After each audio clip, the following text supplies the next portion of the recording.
고백합시다. 누가 하나님의 약속을 성취할 수 있는가? 아멘. 누가 하나님의 약속을 성취할 수 있는가? 누가 하나님의 약속을 성취할 수 있는가? 여러분, 우리가 물을 끓여서 라면도 끓여 먹고 국도 끓여 먹고 물을 끓여서 또 식혀 먹기도 하고 이렇게 물을 끓이죠. 그런데 물이 몇 도에서 끓어요? 100도. 이 100도에서 끓는다는 것은 보통 일기압하에서 100도에서 끓습니다.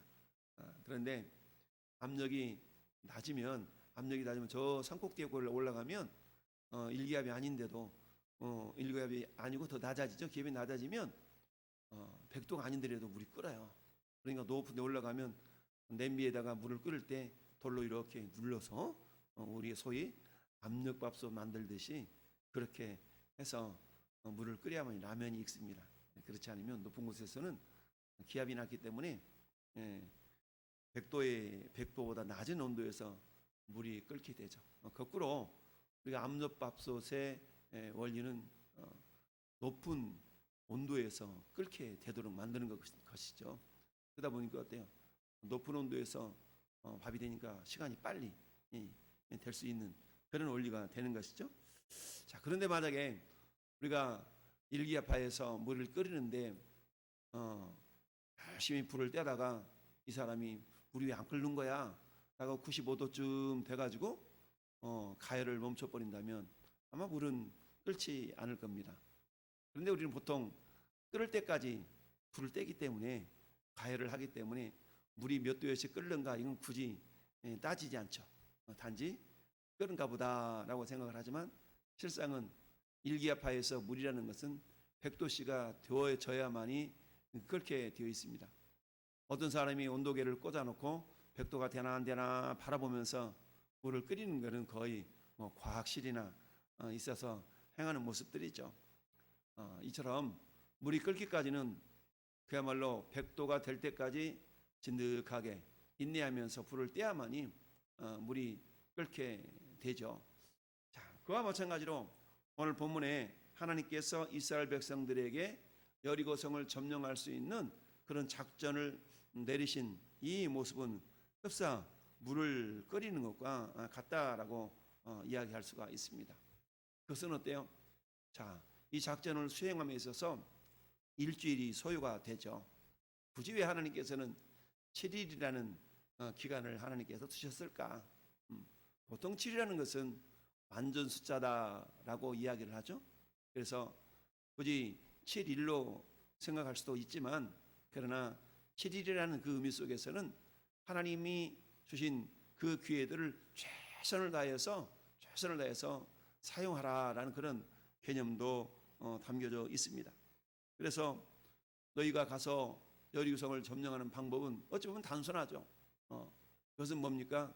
맨 선두에는 무장한 군인들, 무장한 사람들이 앞에 서고 그 다음에는 7명의 제사장들이 양 뿔로 만드는 나팔을 들고 그 뒤에는 언약궤를 맨 제사장들이 따르고 또 그 뒤에는 후군이 뒤따르라. 그러니까 네 무리가 되는 거죠. 맨 앞에 군대가 있고 그 다음에 제사장들이 있고 그 다음에 언약궤가 있고 그 다음에 후군이 있고 이처럼 네 무리로 이렇게 성을 하루에 한 바퀴씩을 돌아라. 근데 길갈 진영에서 여리고 성까지의 거리가 3.7km 정도 된다 그랬죠. 3.7km면 여기서 통복시장 정도 그 정도 될 수가 있는데요. 그 통복시장까지 어때요? 매일같이 걸어서 한 바퀴 성을 빙 도는데 성이 그닥 크지는 않다 그랬죠. 둘레가 한 600m 정도 되니까 600m 도는 거야 별 시간이 걸리겠어요? 그래서 무리지어서 돌에 있어서 그 도는 방법도 어때요? 사람들은 아무 소리를 내지 말고 오직 제사장들만 나팔을 불고 한 바퀴 도는 것이니까 성 안에 있는 사람들은 굉장히 궁금할 것 같아. 아니 저 인간들이 왜 나팔만 불고 아무 소리도 않고 그저 한 바퀴 돌고 붕 돌다가 다시 또 원위치하고 그 이튿날도 아침 일찍 일어나서 한 바퀴 빙 돌고 다시 또 진영으로 돌아가고 이러기를 6번을 하니까 성 안에 있는 사람들은 뭐 여러 가지 생각도 있었겠죠. 야, 저러고 있는 동안에 우리가 가서 징역하면 되지 않을까? 뭐 이런 생각도 했겠고. 그런데 그럴 수가 없었죠. 왜냐하면 여리고 성 둘레가 600m였고 그 안에 사는 사람들이야 그리 많지 않았겠죠. 200만 명이나 되는 많은 거의 그런 사람들이 때를 이어서 이렇게 뭐 돌고 있으니까 물론 그 가운데 장정들만 행동하면 뭐 한 60만 명 됐겠지만 그런 사람들과 과히 상대하고자 하는 그런 또 마음이 없을 수도 있었겠죠. 그리고 일곱째 날에는 어때? 일곱째 날에는 자 우리 15절을 한번 볼까요? 일곱째 날 새벽에 그들이 일찍 일어나서 전과 같은 방식으로 그 성을 7번 도니 그 성을 7번 돌기는 그날 뿐이었더라. 아멘. 여러분 엿새 동안 돌 때는 12절에 뭐라고 말씀하고 있냐면 또 여호수아가 아침에 일찍 일어났다고 그랬죠? 아침에 일찍 일어났어. 그런데 15절에는 그날 그들이 어떻게 했어요? 일찍 일어나긴 일어났는데 언제 일어났어요? 새벽에 일어났어요. 12절에는 아침에 일어났고 15절에는 새벽에 일어났어요. 우리가 그러잖아요. 할 일이 많으면 좀 더 일찍 일어나죠. 그런 것처럼 자, 한 바퀴만 그냥 쑥 돌 때는 그냥 아침 일찍 일어나서 돌았어요. 그런데 7바퀴를 돌아야 되기 때문에 그보다 더 이른 시간에 새벽에 그들이 일찍 일어났다라고 설명하고 있습니다.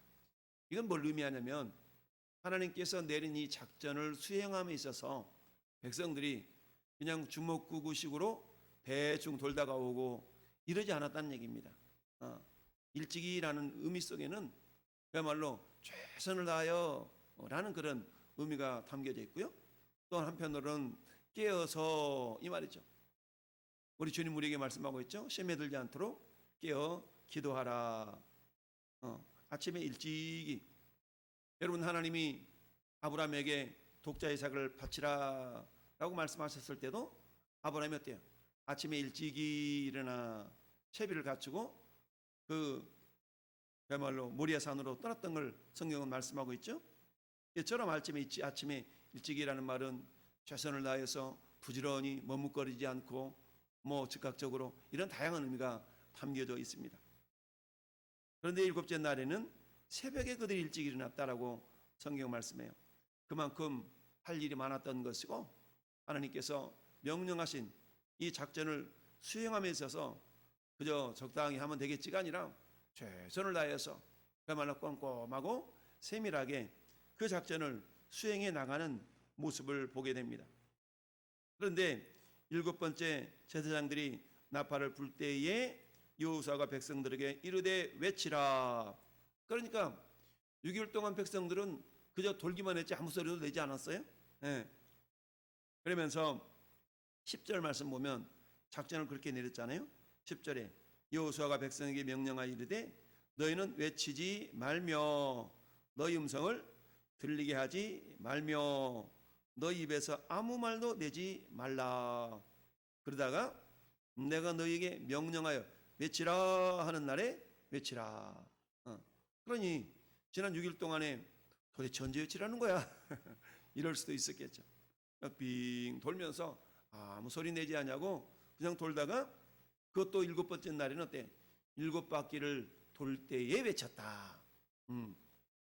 여러분 상식적으로 어찌 보면 군사 전문가의 관점으로 바라볼 때 전혀 작전이 맞는 것도 아니고 어울리는 것도 아니고 군사적으로 이게 아마 맞지 않는 작전이라고 여길 겁니다. 그랬는데 어때요? 이 작전 결과 그 성이 무너져 내렸던 걸 보게 되죠. 이처럼 크게 외칠 때에 자 외쳐라 여호와께서 너희에게 이 성을 주셨느니라. 이처럼 하나님께서 외칠 때에 20절 말씀 보니까 이에 백성은 외치고 제사장들은 나팔을 불매 백성이 나팔 소리를 들을 때에 크게 소리질러 외치니 백성이 성벽이 무너져 내린지라. 철옹성과 같았던 여리고성이 백성들의 외침과 제사장들의 나팔 소리에 그야말로 무너지고 말았던 것입니다. 그래서 백성들이 각기 앞으로 나아가서 그 성을 점령하기 시작한 것이죠. 야, 이게 가당키나 하는 이야기입니까? 그렇지만 어땠어요? 하나님께서 이스라엘 백성들을 이집트 땅에서 구원해 내시는 과정, 그리고 광야 40년을 이렇게 걸어오는 그 과정, 이 과정 속에서 이미 하나님께서는 많은 이적을 행하셨던 것이죠.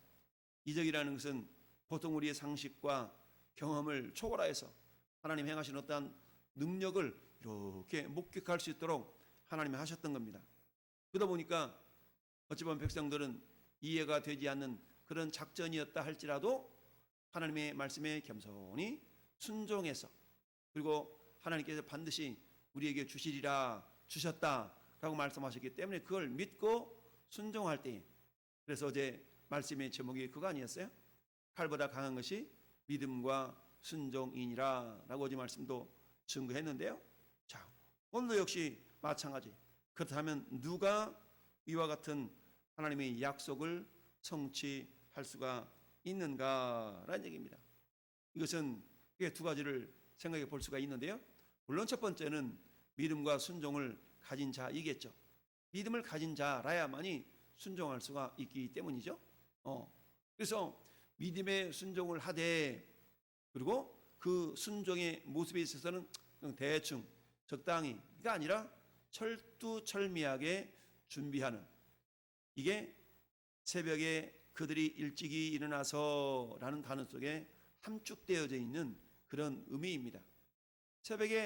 아침에 새벽에 일찍이 일어나서, 이날은 한 바퀴 도는 것이 아니라 일곱 바퀴를 돌아야 되고, 그 일곱 바퀴가 돌 때에 성이 무너져 내리면 그 다음 단계는 저 여리고 성 안으로 또 점령에 들어가야 되고, 그리고 하나님의 명령에 따라서 또 행해야 될 일이 많기 때문에 세심하게 세밀하게 그야말로 이처럼 준비하는 그런 어떤 모습을 우리가 생각해 볼 수가 있습니다. 그러면서 이 성을 주셨느니라, 주실 것이가 아니죠. 이미 주셨어요. 그러니까 이긴 전쟁을 싸워야 되는 것이죠. 이 성과 그 가운데 있는 모든 것은 여호와께 온전히 바치되, 여호와께 온전히 바치되, 기생라합과 그 집에 동거하는 모든 자는 살려주라. 이는 우리가 보낸 사자들을 그가 숨겨 주었음이니라 라고 말씀하고 있습니다. 여러분, 17절을 통해서 우리가 알 수 있는 게 뭡니까? 여리고 성에 있는 수많은 사람들이 있었지만 그 가운데 구원을 받은 사람은 누구만 구원받았어요? 기생라합과 그에 속한 가족들만 구원을 받았던 걸 보게 됩니다. 이건 뭘 통해서 알 수 있는 겁니까? 결국 기생라합의 믿음이 자신뿐만 아니라 자기의 가족들도 살렸다라는 얘기입니다. 여러분, 오늘날도 이것을 우리에게 적용해 본다면 무엇이 되겠습니까? 그래, 믿음이 있어야 사는 거지, 그래, 믿음이 있어야 구원을 받는 거지 라고 우리가 생각한다면, 마치 고넬료가 베드로를 청하여서 자기 집에 있는 모든 식솔들을 다 불러 모아놓고 말씀을 들으려 했던 그 자세를 우리는 생각해 볼 수가 있죠. 여호와의 천사가 베드로에게 나타나서, 야 베드로야, 널 찾아오는 그런 사람들이 있을 터인데 그때 마음을 먹고 가서 내가 시키는 대로 해. 나는 전가를 받고, 베드로가 기도하는 그 기도하러 지붕 옥상에 올라갈 때에 환상 가운데 하늘의 보재기를 쌓아서 자기가 먹지 아니하는 그야말로 불결한 짐승들이 내려오잖아요. 정결하지 않은 짐승들이.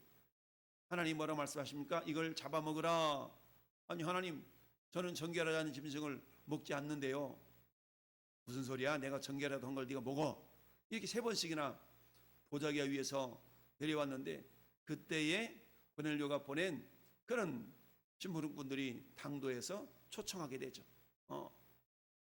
그래 갔더니 고넬료가 그러잖아요.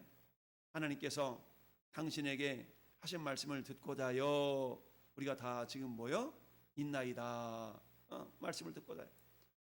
베드로를 통해 하시는 말씀을 듣기 위해서 온 가족들을 다 불러 모아놓고 복음을 듣게 되었는데, 그로 말미암아서 고넬료 집안이 구원을 받았던 그런 내용을 성경은 말씀을 하고 있죠. 마찬가지로 오늘 이 라합의 믿음이 있었기 때문에 하나님께서는 그 라합의 집안을 구원해 주신 것을 보게 된다. 오늘날에도 마찬가지입니다. 진실한 한 믿음의 사람 때문에 그의 가족이 구원을 받을 수도 있고 그렇지 않을 수도 있다라는 사실을 우리는 알아야 됩니다. 믿음이 없이는 기쁘시게 하지 못하나니 하나님께 나아가는 자는 반드시 그가 계신 것과 또한 그가 자기를 찾는 자들에게 상 주시는 이심을 믿어야 할지니라. 하나님의 약속의 말씀을 믿는 그 믿음이 그의 가정 자신을 뿐만 아니라 그의 가정도 구원할 수가 있다라는 얘기입니다. 요한복음 5장 24절에 내가 진실로 너희에게 이르노니 내 말을 듣고 또 나 보내신 이를 믿는 자는 영생을 얻었고 심판에 이르지 아니하나니 사망에서 생명으로 옮겼느니라. 믿는 자, 할렐루야. 믿는 자라야만이 구원을 얻는다라는 말씀입니다. 여러분, 우리가 마태복음 25장의 열처녀의 비유를 우리가 잘 들어 알고 있습니다. 혼인잔치에 들어간 그런 처녀는 슬기로운 5 처녀만이 혼인잔치에 들어간 것을 봅니다. 이 슬기로운 5 처녀는 어때요? 한마디로 말하면 준비된 5 처녀였던 걸 보게 되죠. 여리고성을 점령할 수 있는 것은 뭡니까? 이처럼 새벽에 일찍이 일어났다는 얘기는 그만큼 철저하게 준비했다라는 의미가 포함되는 것입니다. 오늘날도 마찬가지입니다. 저나 여러분들이 하나님의 사명을 감당함에 있어서 우리는 어때요? 최선을 다해서 우리가 할 수 있는 최선을 준비해서 그 사명을 감당해야만이 우리에게 하나님의 은혜와 기쁨을 함께 누릴 수가 있는 것입니다. 그러면서 어때요? 18절 보니까 너희는 온전히 바치고 온전히 바치라 라는 단어가 17절에도 온전히 바치되 18절에도 온전히 바치고 어떤 것인지 그 바친 물건에 손을 대지 말라라고 말씀하고 있습니다. 바친 물건에 손대지 말라. 이건 뭐예요? 한마디로 말하면 하나님께 드려지는 제물이 되는 겁니다. 여리고성에 있는 모든 것들은 라합 가족들을 취한 모든 것들은 하나님께 드려진 제물과도 같은 그런 의미로 하나님이 지금 여호수아를 통해서 말씀하고 있는 것입니다. 결국 그러면서 다 죽이면서 그걸 하나님께 드리라. 칼날로 멸하니라. 하나님께 드려진 제물은 어때요? 산채로 드려지는 법이 없죠. 제물은 다 죽임을 당하는 거예요. 그런 것처럼 이제 가나안 땅을 점령함에 있어서 첫 성인 여리고성에 있는 모든 그런 것들은 살아있는 것이나 죽은 것이나 할 것 없이 다 하나님께 드려지는 그런 성물이 되는 그런 개념이 됩니다. 그러니까 뭐 하지 말아라? 바친 물건에 손을 대지 말아라 라는 얘기죠. 사랑하는 성도 여러분, 오늘 하루 하나님께서 나에게 주신 사명을 감당하기 위해서 나는 어떤 준비를 하고 있는가? 그게 기도일 수도 있고 아니면 내 실력일 수도 있고 어찌하든 여러 가지 모습들이 될 수가 있는 것이죠. 그래서 모든 사람들에게 하나님은 사명을 주셨는데 그 사명을 감당함에 있어서 내가 이 사명을 어떻게 감당하지? 라고 고민하고 기도하는 가운데 그 사명을 잘 감당함으로 오늘도 하나님과 동행함으로 동행의 기쁨을 누리는 복된 하루가 될 수 있기를 예수님의 이름으로 축원을 드립니다. 아멘.